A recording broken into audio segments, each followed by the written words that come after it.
캐나다 역사상 가장 무서운 이야기로 전해지는 에스더 콕스의 미스터리를 다뤄보고자 합니다. 1878년부터 1879년까지 노바스코샤주 에머스트에서 보고된 폴터가이스트 이야기 중 하나였으며 아직까지도 미스터리로 남아있습니다.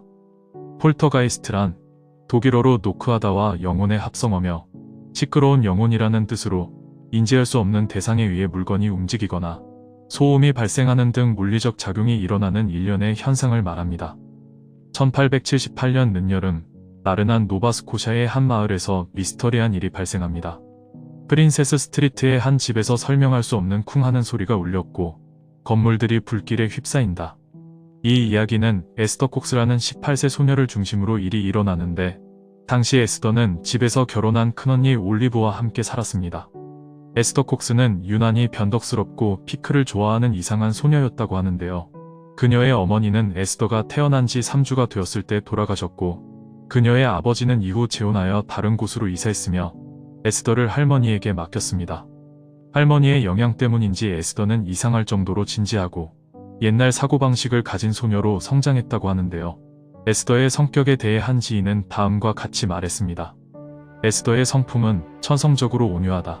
그러나 그녀는 때때로 매우 자기 의지가 강하고 고집이 있어서 마음이 결정되면 자신의 길을 무조건 택할 수밖에 없는 사람이고 그녀는 하고 싶지 않은 일을 하라고 하면 매우 퉁명스러워지고 때로는 가족의 평화를 유지하기 위해 억지로 웃곤 했다. 하지만 모든 면에서 그 아이는 착한 소녀이고 대부분 사람들에게 항상 좋은 평판을 얻고 있습니다. 1878년 여름 어느 날 오후 에스더가 마음에 들었던 밥 맥닐이라는 청년이 에스더를 자신의 마차에 태우기 위해서 초대한다. 맥닐은 에스더를 시골의 숲이 우거진 지역으로 데려가 주머니에서 리볼버를 꺼내고 소녀에게 마차에서 내리라고 명령하는데 이는 분명히 나쁜 계획을 품고 있는 것 같아. 그래서 에스더는 내리길 거절하자 맥닐은 화를 내기 시작하는데 그때 멀리서 다가오는 마차 덕분에 다행히 이 상황을 피하게 됩니다. 어쩔 수 없이 마차를 돌려 맥닐은 에스더를 다시 별장으로 데려왔고 그곳에서 에스더는 방에 들어가 울면서 잠이 들었습니다. 그 후 며칠 동안 에스더의 괴로움이 가족들에게 분명하게 드러났지만 언니는 에스더와 맥닐이 소풍 중에 단순히 말다툼을 했다고 생각했고 에스더는 맥닐을 특별히 좋아하지 않았기에 그가 별장에 없는 것을 기뻐했다고 올리브는 회상했습니다. 1878년 9월 4일 침대와 침실을 함께 사용하는 에스더와 그녀의 여동생 제이는 자고 있었는데 제이는 매트리스 안으로 쥐가 기어다니는 듯한 느낌을 받았다고 소리칩니다. 겁에 질린 소녀들은 등불을 켜고 쥐를 찾았지만 찾을 수 없었으며 그날 밤 자매들은 침대 밑에서 바스락거리는 소리를 듣고 그 소리가 상자에서 나는 것이라고 판단하는데 그들이 상자를 방 중앙으로 끌고 나갔을 때 갑자기 상자는 공중으로 30cm가량 튀어오르더니 옆으로 떨어졌습니다. 소녀들은 비명을 질렀고 그 소리를 듣고 달려온 언니 올리브 남편 다니엘은 그들의 놀라운 이야기를 듣고 웃었으며 그들이 꿈을 꾼 것이 틀림없다고 말했습니다.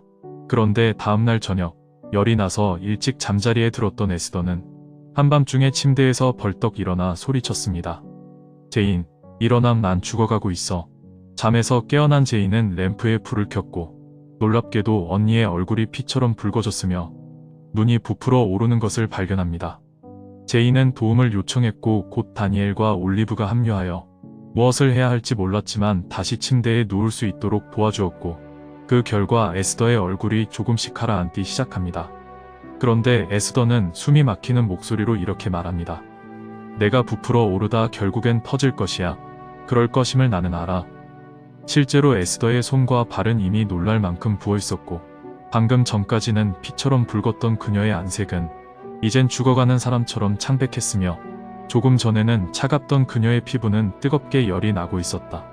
점점 부풀어 오르는 에스더가 침대 위에서 고통에 몸부림치고 있는 동안 방 안에는 의문의 천둥 소리 같은 이상한 소리가 울려 퍼졌고 얼마 지나지 않아 침대 밑에서 3번의 큰 소리가 나더니 에스더는 갑자기 축 늘어져 원래의 모습으로 돌아왔다.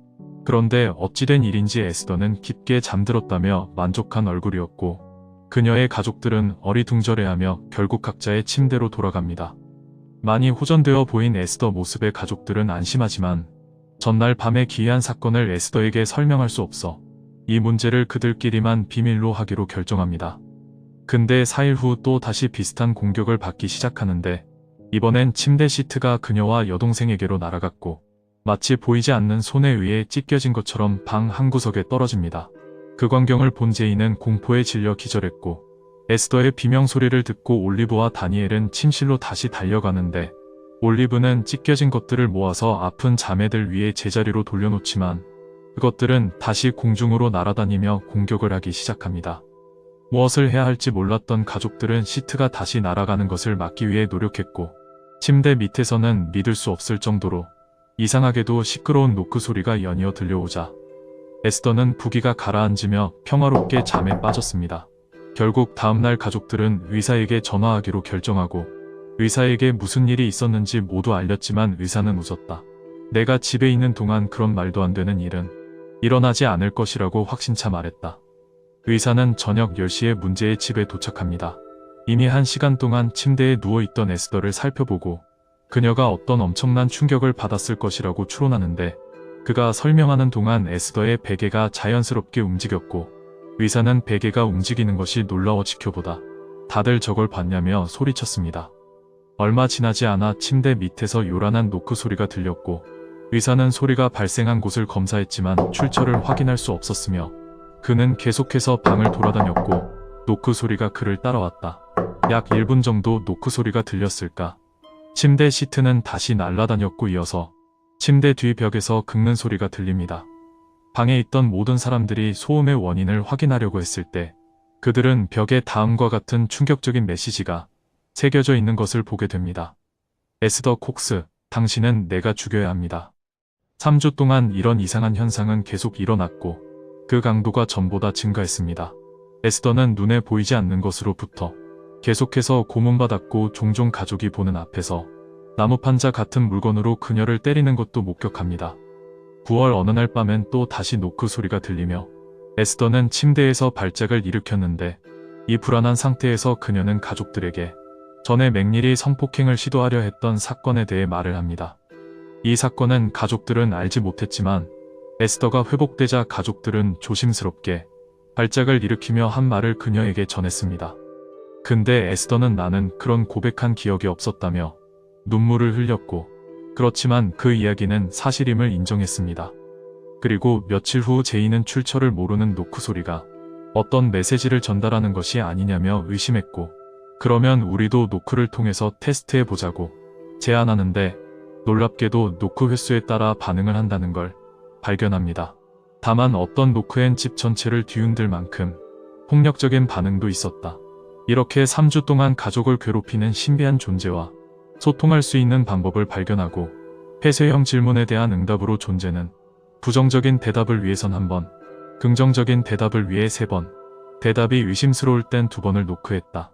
그리고 이 소문에 대해 듣고 직접 보기를 희망했던 여러 종파의 성직자들이 에스더 집을 방문하기 시작합니다. 침례교 목사는 에스더나 그녀의 가족 중 어느 누구도 이러한 현상에 책임이 없다며 집을 떠났고 대신 그는 밥 맥닐 사건으로 인한 충격으로 인해 에스더가 일종의 정신적인 병이 생긴 것이 아니냐며 이론을 내세웠다. 감리교 설교자인 또 다른 사람은 집에서 일어나는 현상을 목격했다고 말했으며 이 일들이 이젠 마을로 소문이 퍼지면서 사람들은 그 현상을 목격하려고 에스더 가족의 집으로 모여들었으며 일부는 모든 것이 사기라고 말했고 다른 누군가는 에스더 자신이 원하는 것을 다른 사람들이 보고 듣게 하기 위해 사람들에게 최면을 걸고 있는 것이 아니냐며 생각했다.